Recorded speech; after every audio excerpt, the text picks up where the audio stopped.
Smack WNST, Towson, Baltimore, and Baltimore Positive. We are into June. We're going to be doing the Maryland Crab Cake Tour presented by our friends at the Maryland Lotteries. My final Betty Boop scratch-offs. Come on out to Luna Del C this week. Got some great guests joining us. Ivan Bates is going to be stopping by. My dear friend Tony Asadi. All of it, of course, also brought to you by our newest sponsors at Window Nation, where you buy two and you get two free. And our oldest friends around, our friends at Goodwill. I'm wearing the shirt here. I think John thought I was going to gain a few pounds here. I'm going to get that down into the medium. I'm between the medium and the large right now, but I'll get the shirt. But I have the right truck, and we've got a whole closet full of stuff that we've now cleaned, and now we have a table. My wife has informed me, see the table over? That's the Goodwill table. I'm like, I thought we had a Goodwill closet. She said, it's full. I said, I better get John back on the program. Jonathan Baylog joins us now as he does, and Lisa joins us from Goodwill talking about all sorts of jobs programs, cool things going on. But more than that, John, we have fun around here. We have crab cakes and we do stuff. But the networking and the relationship part of COVID sort of breaking things up. I actually went to a grand opening at Owings Mills last week, seeing real people. And I think one of the things we talked about in our partnership was, we know so many people, and Goodwill touches so many organizations in the community. And I know today we're going to welcome in an old friend of mine because we've had Junior Achievement on here before, but it's a tangled web we weave, Baltimore, right? And how we all know each other. Absolutely. Yeah. John, tell me a little bit about Junior Achievement. I got Mandy Snyder on the line. I'll introduce everybody in, and the relationships and how you guys know each other and how Goodwill sort of puts people together. This is a pretty fundamental thing of what you do. Yeah, I think so. You talk about networking and you get to meet a lot of fun and interesting people. And I met Mandy, like I was saying, probably 10 or 15 years ago. And I didn't know much about Junior Achievement, and I've learned a lot over the years. And she and I have some, I think, similar, not struggles, but similar goals. And we're trying to meet a lot of people in the community and really make them aware of what we do and why we do it. And Junior Achievement is always doing great stuff. So I thought she'd be a great guest to have on and learn a little more about what they do and her role with the organization.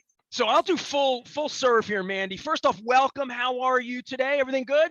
Everything's good. Well, when I think of Junior Achievement, I've had your organization on, but my favorite was the Kenny Loggins show. And Kenny Loggins still shows up on my timeline. And now that I've said his name out loud, I'm sure I'm all right, or some old album will pop up from Loggins and Messina. But that was one of the entrees, and I did a lot prior to that. My dear friend Billy Yerman was involved as well in promoting Junior Achievement. But you've got a little bit away from that. You're doing different things right now. Because I was saying, when's the next big concert? And you're like, no, we're doing other things. And I want to give you a little oxygen here and a little time to bring us up to speed, because, boy, COVID's changed a lot. And I'm sure for your organization's no different than anyone else. Yeah, no, I appreciate that, Nestor. The concerts were one of our bigger fundraisers we did a couple years ago. But what we're really excited about right now is that we broke ground in December 2019 on a new youth workforce and innovation center right off of Caton Avenue, which is 30,000 square feet, really coming with our two capstone programs, talking with students about what they can really do and how they can make that connection between the classroom and the real world, getting them college and career ready. So we have two simulated towns in our new facility with different storefronts local to Baltimore, and how we're really able to kind of showcase this opportunity for these students to understand their trajectory and what opportunities are possible for them, using volunteers and really helping them understand what they can do and what their next steps might be. So that's really been for us. Again, that happened right before COVID. Now we're getting ready for a big grand opening. You mentioned one in Owings Mills, big grand opening in the fall, to really have this bridge between the education and the business world becoming this community center. Yeah, first thing you said was December 2019. I'm thinking, oh, we all had plans back then, didn't we? We were all going to do big things. Pivoting, we all pivoted, right? Yeah. So you made this commitment at this point, and then run me through where you were 28, 29, 30 months ago when you're trying to build something, and timelines got moved in a lot of cases for a lot of people. Timelines got moved. This idea was really started about 6 years ago. And the biggest part for us was getting the funding and the building to be able to do this. 30,000 square feet with a systemic partnership with Baltimore City, looking for buses, 6 to 8 buses a day, 40 cars for parking, not easy to find. And it was several $1 million to get that to go. So by December, we were all set, had all of those pieces.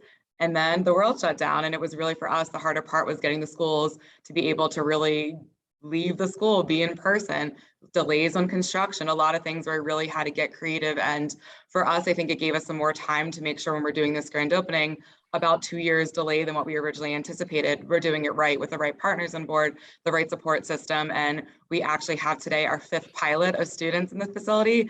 First time ever was 2 weeks ago. And now they're just so excited to be able to be here. We had one of our Wells Fargo CEOs, a 5th grade student, say, this is the best day of school it's ever been. So to be able to see that really makes that hard work pay off. Jonathan Baylog is here from Goodwill, and Mandy Snyder from Junior Achievement, bringing good organizations together, as we do here on Baltimore Positive, talk about things. Just a full start, Mandy, if I know nothing about Junior Achievement other than it's young people who achieve, right? I mean, just based on what it says, right? Background on the organization, who it benefits. Is this for scholarly students in general? Because I did a program, and John, I know you know Ed Mullen. We talked about STEM and about science, technology, on, and kids competing and finding another avenue that's not sports, but through, I would think, organizations like yours that sort of step up and say, these are the leaders of tomorrow, right? And that's what I think of when I think of Junior Achievement. And correct me if I'm wrong. Yeah, for sure. So we work with over 30,000 students in Central Maryland alone in our K through 12 programming. So we work with every age. You say K, so this is literally 5, 6, 7 years old. Okay. Yep. So understanding those basic concepts, how a community works, earning, saving, spending, different budget categories. You buy a house, how does that affect your utilities and your homeowners insurance? Talking about 21st century skills, communication, collaboration, showing up to work on time.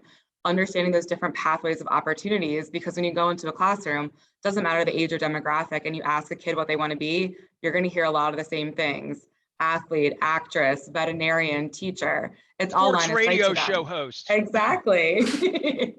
It's all line of sight, but talking to them about those different opportunities and what that might look like can change their whole trajectory. So we're systemic with Baltimore City schools. We work with public schools, private schools, at-home schools, after-school programs.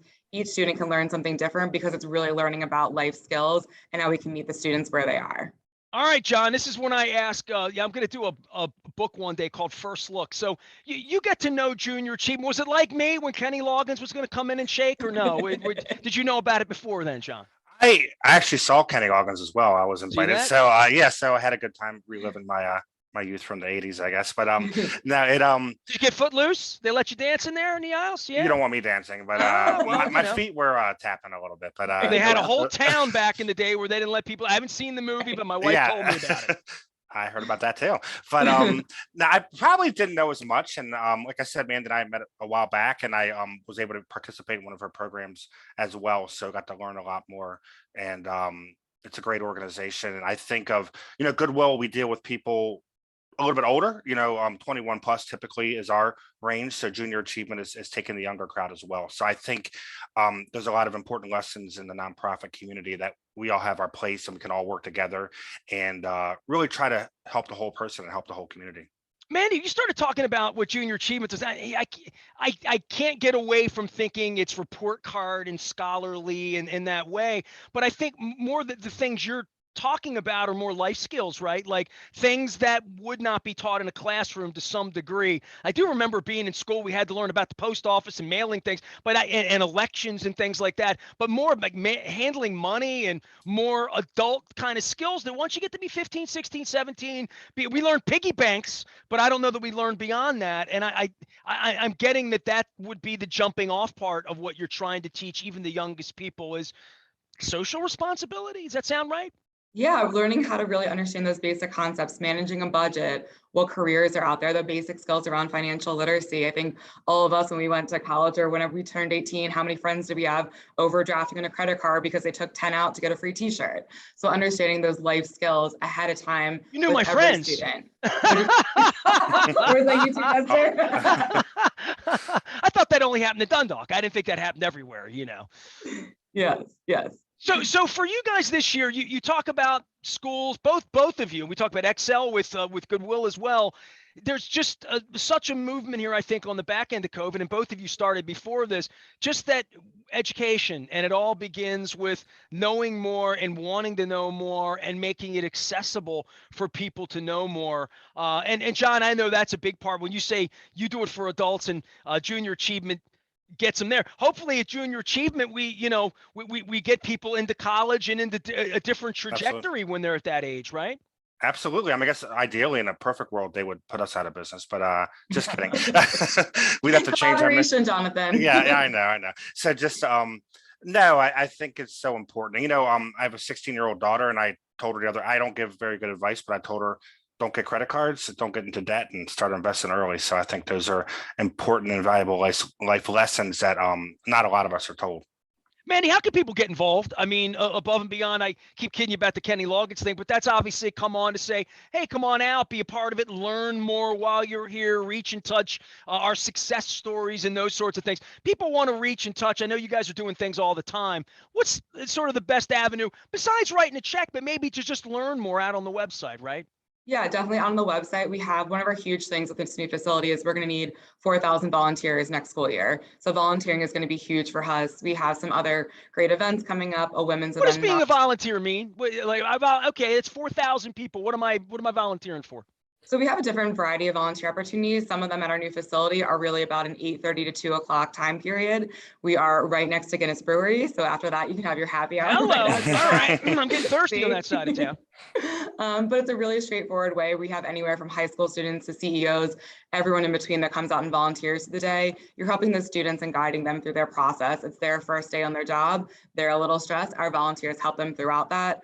1 in 5 JA students follows the career path of their volunteer. So it really is a meaningful opportunity for them, especially for those students that don't have that support system at home.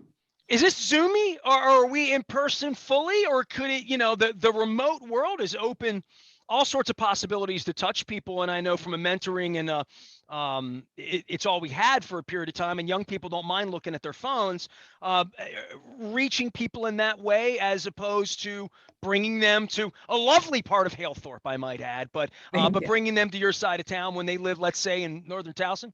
Sure. We have both opportunities. We have in-person, virtual, and a hybrid of those. With our new facility, they are going to be in person, but I think this COVID has given us some opportunity to be able to access people in different areas and making sure that we're having that from a volunteer and a student perspective. So we have all those opportunities will be available. Have a little coffee. Mandy Snyder's here from Junior Achievement. I held up my Cole Roofing mug, and I had to remind myself that Billy Cole inspired all of this Baltimore positive nonsense. So you see Billy out there, give him a hard time. I got a little Royal Farms Kona here, blend in the cup too as well. John Baylog's been our friend for a long time at Goodwill and sponsoring what we do, but also bringing forth great conversations and stories.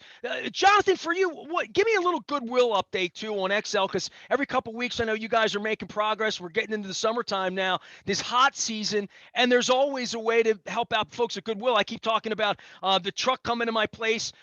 The longer I put it off, the bigger the truck's going to need to be. I'm promising you this. We've moved beyond the van. We're on the 6 wheels now. Just let me know when you're ready, and we'll take care of it. Before I start, I want to give a little try to get Mandy some help. I know she's looking for people to work in her department. So Nestor, if you know anybody interested in development, what did Mandy, you have 3 or 4 jobs open? 4 jobs, yeah. Yeah. So yeah, we all have help wanted signs. What does Mandy, tell me seriously? I mean, and I know people looking for jobs, right? Like, what are you looking for specifically right now at Junior Achievement? We're looking for 4 development jobs and then 1 on our program team. So that Simulated Town I was telling you about, we're looking for someone to run that. A development director, getting out, meeting with the community, making some strategic partnerships, someone to plan through our events, someone to manage our volunteers, and someone to help us write some grants. So we are building up our team, and we're really excited about that. It's going to be a really exciting year for us. So thank you, Jonathan, for mentioning that. I appreciate that. Sure. I love inspiring tomorrows and all that. John, update me on Goodwill and what's going on besides me having lots and lots of stuff to give away because it's springtime and all that. Dude, all the gloomy weather in May and all the rain and stuck in the week, like all of that, it just made me clean more. Everything but I haven't shaved today, but everything else around here is clean. Believe me, I've been boxing and bagging for you good folks. We appreciate it. Yeah, I mean, like always, donate your material goods. We'll always take that. Spring's a great time to bring it over to us. We're open for donations Wednesday through Sunday from 10 to 4. So anytime, you have a carload or a truckload, you can bring it by. And we always appreciate that. You mentioned the Excel Center. We're still working, kind of have the same goal of the second quarter of 2023. And I'll have more updates Well, later in the summer, I think is when we'll have a better idea of that opening date. So we're excited about that. That's the adult high school that you and I have talked about a few times, and that's going to be our big initiative, obviously in 2023. But this year we are moving along with our pharmacy technician training. We are also going to be partnering with the Y at their location in Druid Hill, which is really exciting. So we're going to offer some services. Shout there as out to well. John Hoey, because I know he listens. So there you go. Absolutely, absolutely. Hey, man, I appreciate everything you guys do. We're taking the Maryland Crab Cake Tour on the road, presented in part by our good friends at Goodwill. I have the 100-year shirt here. We're now at 103, I guess, at this point. It's also brought to you by the Maryland Lottery. I have some Betty Boop scratch-offs to give away, as well as our friends at Window Nation, where they're doing 2 for 2 all during June. I've got new windows, and you get some new windows as well. Make sure you're supporting all of our friends and all of our partners and sponsors. Mandy, good luck to you guys at Junior Achievement. If I can help you, and I'm always trying to inspire tomorrow, and one of the interesting things about hearing about centers opening and dreams, we talk about Excel. I had Lisa on a couple weeks ago. Is I'm getting old enough now that I talk about them when they're in the planning stages, and then I get to see them open, right? So it's before COVID and after COVID. So I'm looking forward to having you on again in the future. We'll continue to talk about educating young people and getting you some volunteers over there, at thirsty volunteers, I might add, over in Halethorpe. It's great having you on, Mandy. Thanks so much, Nestor. I appreciate it. Mandy Snyder from Junior Achievement, my pal Jonathan Baylog from Goodwill Industries, bringing in part our Maryland Crab Cake Tour. We're moving out. Speaking of breweries, 31 breweries, 31 crab cakes, 31 days. That is the month of August. We'll be taking the tour out on the road. We're putting more partnerships together. And I have a big announcement for the 17th of June. I'm not giving it away, but there's a special soccer announcement happening on the 16th. And like we all do here, I'm preparing for success and for revelation and for celebration. We're going to be doing all that on the 17th, and hopefully, cross our fingers, we'll have some World Cup soccer here in 2026. I don't want to lose sight of that during a month where we got baseball going on, we got football going on, and certainly a big soccer thing. So circle the 17th as a day of celebration if you love soccer. I am Nestor. We are WNST, AM 1570, Towson, Baltimore, and we never stop talking. Baltimore, positive.